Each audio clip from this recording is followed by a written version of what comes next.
It is one of those out-of-the-blue ideas that has people across the Commonwealth talking, but that does not seem to include elected officials here in Arlington, in Alexandria, and in D.C.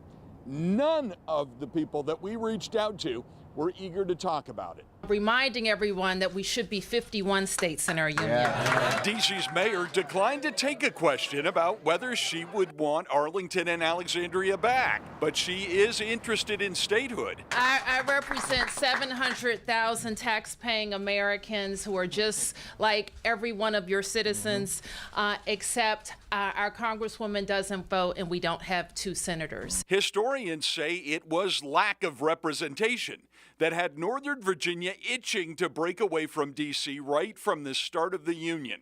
That and the slave trade from the Port of Alexandria. Arlington and Alexandria left the district in 1846, but now rural Republican delegate Dave Larock wants to boot Arlington and Alexandria out of the Commonwealth and hand them back to D.C. The massive gun rally in Richmond has really convinced him. I want to be able to carry this every single day.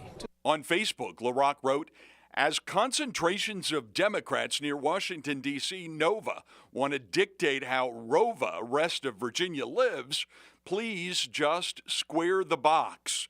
Give Arlington and Alexandria to the District of Columbia. Northern Virginia has become steadily bluer as immigrants and young urbanites move in. A blue wave from the north swept over the state legislature, putting Democrats in control for the first time in decades. That has a lot of rural Virginians angry. The mayor of Alexandria called it a comical clown move. Clearly no fan. In Arlington, Bruce LaShan, WUSA 9.